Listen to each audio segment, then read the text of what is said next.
So hello everyone, this नियांत और आप देख रहे हैं हमारा चैनल कोडर्स फीड। तो अब जैसे कि हमने पिछली वीडियोस में अपना बेसिक टर्मिनोलॉजीज के बारे में पढ़ा था, एलिमेंट्री डेटा ऑर्गेनाइजेशन के बारे में पढ़ा था, बिल्ट इन डेटा टाइप्स के बारे में पढ़ा था, difference between different type of data structures के बारे में पढ़ा था, एल्गोरिथम, एफिशिएंसी ऑफ एल्गोरिथम, इन सभी चीजों के बारे में पढ़ा था। सो आज की इस वीडियो में वैसे तो हम एसिम्प्टोटिक नोटेशंस पढ़ने वाले थे, बस उससे पहले हमको एसिम्प्टोटिक एनालिसिस को समझना जरूरी है।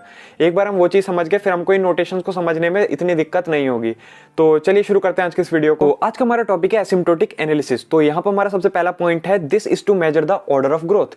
मतलब हमारा ऑर्डर ऑफ ग्रोथ क्या क्या होता है। अगर हम कोई पर्टिकुलर प्रोग्राम लिखते हैं तो हम उसके अंदर कुछ इनपुट देते हैं, ठीक है। उस इनपुट की वैल्यू मे बी कांस्टेंट भी हो सकती है इन टर्म्स ऑफ लाइक अगर हमारा कोई भी एक लॉजिक लिखा हुआ है, लाइक हमें मल्टीप्लाई करना है टू वैल्यूज को, तो लाइक हमारा n इंटू एन है, ठीक है। तो हमने इनपुट में अपना n दे रखा है, अब n की जो भी हम वैल्यू देंगे वही लॉजिक के अंदर इंप्लीमेंट हो जाएगी। लाइक हमने 5 दिया तो 5 इंटू 5 हमारा 25 हो जाएगा। तो जस्ट ये कांस्टेंट केस हो गया, यही हमारी ऑर्डर ऑफ ग्रोथ होती है। लाइक हमारे लूप्स वर्क कर रहे होते हैं तो अलग अलग टाइप की हो सकती है, लीनियर भी हो सकती है, क्वाड्रेटिक भी हो सकती है। सो जस्ट हमारा सेकंड पॉइंट में लिखा है, does not depend upon the machine. ये मशीन पे डिपेंड नहीं कर रहा होता, क्योंकि हम क्या करते हैं, एनालाइज करते हैं किसी भी एक प्रोग्राम को, जितना भी उसके अंदर लॉजिक लग रहा होता है ये जनरली एक सिंटेक्स पे डिपेंडेंट होता है, ना कि आपकी मशीन पे डिपेंडेंट। चाहे आपकी मशीन फास्ट है, स्लो है, ऑर्डर ऑफ ग्रोथ का उससे कोई मतलब नहीं है, उससे कोई रिलेशन नहीं है। इसका कोई प्रोग्रामिंग लैंग्वेज से भी इसका कोई रिलेशन नहीं, बिकॉज प्रोग्रामिंग लैंग्वेज में क्या होता है कि आपका जो लॉजिक है वो ऑलमोस्ट हर एक लैंग्वेज में सेम होता है, बस आपका सिंटेक्स डिफरेंट होता है। तो जो आपका एसिम्प्टोटिक नोटेशंस मतलब ऑर्डर ऑफ ग्रोथ जो है वो आपके लॉजिक पे डिपेंड करते कि आपने क्या लॉजिक इंप्लीमेंट किया है। सो उस पे भी डिपेंड नहीं करता, और ऑब्वियस सी बात है आपके टेस्ट केसेस पे भी डिपेंड नहीं करता है। तो अगला हमारा पॉइंट है कि नो नीड टू इंप्लीमेंट। हम इसको इंप्लीमेंट नहीं कर रहे होते हैं किसी चीज को, हम बस क्या कर रहे होते हैं, इसके हेल्प से एनालाइज कर रहे होते हैं कि आपका जो प्रोग्राम है वो कितना ज्यादा इफिशियंट है, कितना ज्यादा फास्ट वर्क कर रहा है, कितना ज्यादा स्लो वर्क कर रहा है, उन्हीं सब चीजों को देख रहे होते हैं, ठीक है। तो ऑर्डर ऑफ ग्रोथ जो है जनरली वो टाइम बता रहा होता है कि कितना टाइम कोई भी फंक्शन या प्रोग्राम ले रहा है in terms of input size, जो भी हमने इनपुट साइज दिया है उसके बेसिस पर।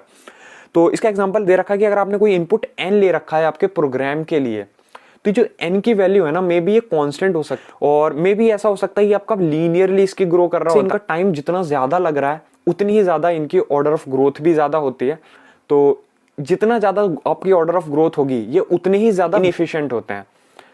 सो जैसा कि वीडियो में आगे बढ़ने से पहले आप सभी के बहुत इंपॉर्टेंट अपडेट है, अनअकैडमी लेके आया all India mock test series for GATE 2022। इस सीरीज की हेल्प से आपको गेट क्लियर करने में काफी हेल्प मिलेगी। ये सीरीज स्टार्ट हुई थी 2 जनवरी से और ये चलेगी 30 जनवरी तक। इस सीरीज की खासियत है, इस इंडिया के टॉप एजुकेटर्स ने डिजाइन किया गया है।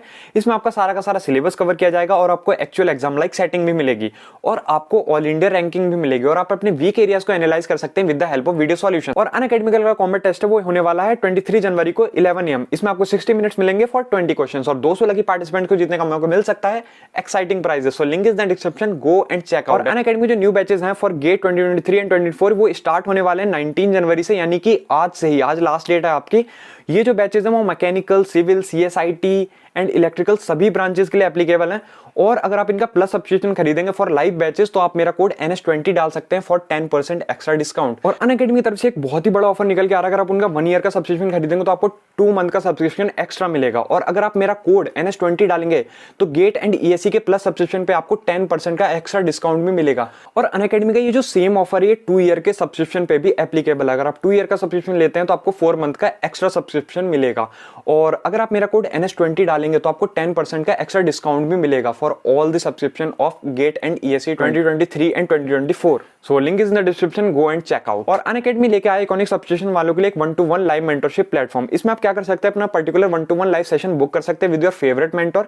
इसमें आप अपने डाउट्स को डिस्कस कर सकते हैं, इसमें आप अपने कंसेप्ट को क्लैरिफाई कर सकते हैं, और आपको लाइव मेंटरिंग सेशन की हेल्प से आपको एक एग्जाम स्ट्रेटेजी भी मिलेगी। So link is in the description, go and check. Iconic subscription खरीदना तो आपको 10% का डिस्काउंट भी मिल सकता है विद माय कोड NS20। हमने अगले अपने पॉइंट में देखते हैं कि हमारे 3 फंक्शन हमने लिए हुए हैं। जस्ट हमने अपनी पिछले ही वीडियो में इन फंक्शंस को एनालाइज किया था इन डिटेल। दे रखा है कि सबसे पहला फंक्शन है यहाँ पर हमारा फंक्शन 1।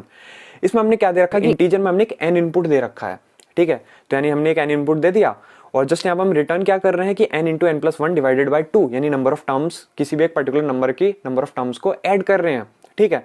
तो जस्ट यहाँ पर हमने क्या किया, एक नॉर्मल सा फॉर्मूला लगा दिया, तो हमने 25 दे दी, जस्ट आपके इंप्लीमेंट हुआ और आपकी कोई फाइनल वैल्यू आ गई। तो जस्ट एक कांस्टेंट वैल्यू होगी ना एक, तो ऑर्डर ऑफ ग्रोथ भी आपकी कांस्टेंट होगी। अगर मैं बात करूं फंक्शन 2 की, तो यहाँ पर हमने क्या कर रहे हैं, किसी एक वैल्यू को हम सम के अंदर स्टोर कर रहे हैं, ठीक है, सम के अंदर स्टोर कर रहे हैं। लाइक यहाँ पर हमने दे रखा है कि int I equals to 1 up till n तक।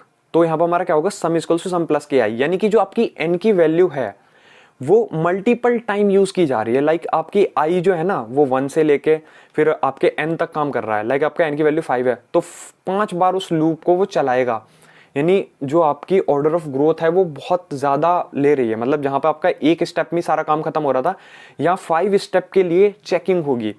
तो जस्ट यहाँ पे जो आपका टाइम टेकन होगा वो C2n होगा, यानी कि लीनियर होगा, ये ग्रो कर रहा है लीनियरली।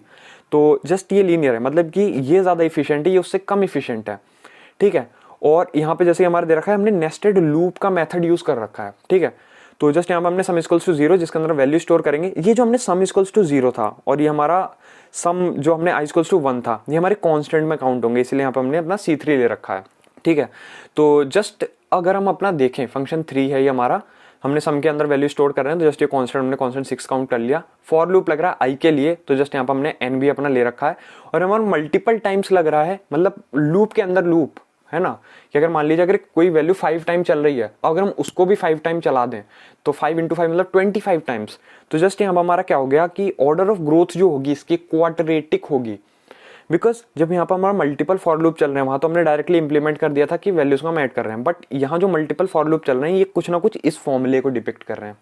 तो जस्ट हमने देखा कि n × n+1 डिवाइडेड बाई 2, तो n² बाय में 2 प्लस के n बाय में 2, जस्ट ये क्या है ना। तो यहाँ पे अगर हम कट करें तो जस्ट हम क्या करते हैं, जितनी भी आपकी जितनी भी कांस्टेंट वैल्यूज है उनको हम कट कर देते हैं, ठीक है। और जो हमारी हाईएस्ट जो होती है, मतलब जो हाईएस्ट पावर वैल्यू होती है, तो उसको हम काउंट करते हैं, तो हमारी जो ऑर्डर ऑफ ग्रोथ होगी क्वाड्रेटिक होगी, यानी इसकी n² हो गई। तो अगला हम एक ऑर्डर ऑफ ग्रोथ के ऊपर एक एग्जांपल देख लेते हैं। लाइक अगर हम इसको ग्राफ पे इंप्लीमेंट करें तो लाइक हमने ले लिया अपने पिछले वाले एग्जांपल से फंक्शन 1 और फंक्शन 2 के बेसिस पे जो भी आपके टाइम लिया था इन्होंने, तो हमने जस्ट यहाँ पे दे रखा है, हमने एग्जांपल ही ले लिया, हमारा C1 इक्वल्स टू 15 सेकंड्स ले रहा है, C2 इक्वल्स टू 3 सेकंड ले रहा है, C3 इक्वल्स टू 7 सेकंड ले रहा है, यानी यहाँ पे सबसे ज्यादा इफिशिएंट क्या हमारा C2 है। बट ये हमारा जैसे हम फंक्शन 1 में इंप्लीमेंट करेंगे तो हमारा 15 ले रहा है, फंक्शन 2 में इंप्लीमेंट करेंगे तो 3n प्लस के 7 ले रहा है, जैसे कि वहां पर हमने ऑलरेडी दे रखा था ना कि C2n प्लस के C3, तो जस्ट ये हमारा 3n प्लस के 7 ले रहा है। अब यहाँ पर हमने क्या इंप्लीमेंट किया है कि यहाँ पर आपका जो फंक्शन 1 था, फंक्शन 1 यहाँ लाई कर रहा है, तो ये आपका फंक्शन 1 इक्वल टू C1 था, तो ये यहाँ लाई कर रहा है। और यहाँ पे जो आपका फंक्शन 2 था वो 7 अप जाके यहाँ पे C3 पे आया, यहाँ पे आया और ये कुछ ऐसे लाई कर रहा है, तो यहाँ पे आपका फंक्शन 2 हो गया। तो जस्ट आप यहाँ पे देखेंगे कि कौन सी ऐसी वैल्यू है जहां तक आपका फंक्शन 1 और फंक्शन 2 का जो ऑर्डर ऑफ ग्रोथ है वो सेम रहेगी, तो वो है आपका 15। जब आप इन दोनों को इक्वेट कर देंगे n इक्वल्स टू 8/3, जैसे ही n की वैल्यू उससे ज़्यादा ऊपर गई तो जो आपका फंक्शन 2 है वो इनइफिशिएंट हो जाएगा और फंक्शन 1 ज़्यादा इफिशिएंट होगा एज कम्पेयर टू फंक्शन 2। सो अगर हम एक डिफरेंट काइंड ऑफ प्रॉब्लम देखें जिसमें हम फंक्शन 3 को भी इंप्लीमेंट करेंगे, यानी कि अपने क्वाड्रेटिक को भी, तो जस्ट मैंने यहाँ पे एक फंक्शन 1 लिया कि मैंने जस्ट यहाँ पे फंक्शन 1 की वैल्यू ले ली 1000 और फंक्शन 2 की वैल्यू ले ली मैंने n प्लस के 1, ठीक है। मैंने यहाँ पे 2 फंक्शन इंप्लीमेंट कर लिए, तो यहाँ पर 1000 हमने 1000 टाइम यहाँ पे मान लेते हैं, हमारा 1000 टाइम पे यहाँ पे था, तो हमारा फंक्शन 1 इक्वल्स टू 1000 हो गया।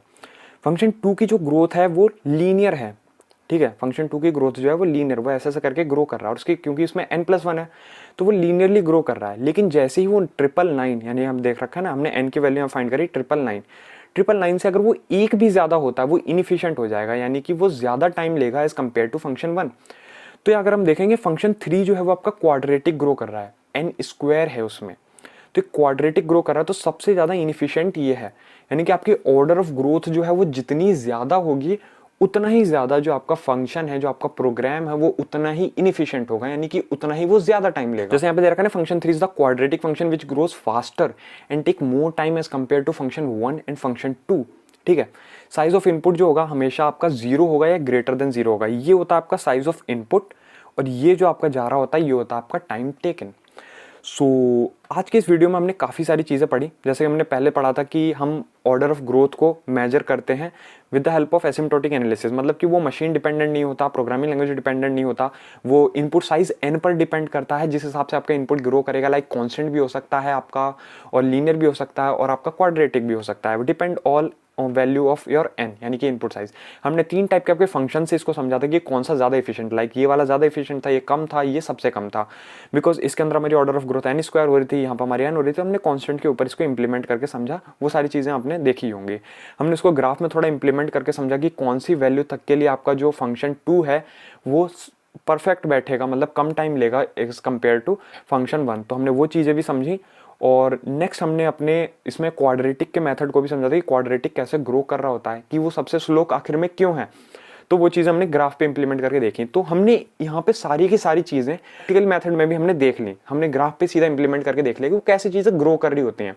आपको काफ़ी हद तक क्लियर हो गया होगा कि ये एनालिसिस हम कैसे करते हैं, सिम्प्टोटिक एनालिसिस। हमने सारी चीज़ें क्लियर करी। सो आज के ये वीडियो में भी आपको क्लियर हुआ होगा। तो इसी के साथ के वीडियो खत्म करते हैं। अगर आपको हमारी वीडियो पसंद आई तो प्लीज़ वीडियो को लाइक करिए और चैनल को सब्सक्राइब करिए और ज़्यादा से ज़्यादा लोगों में इस वीडियो को शेयर कीजिए। Have a good day, bye bye.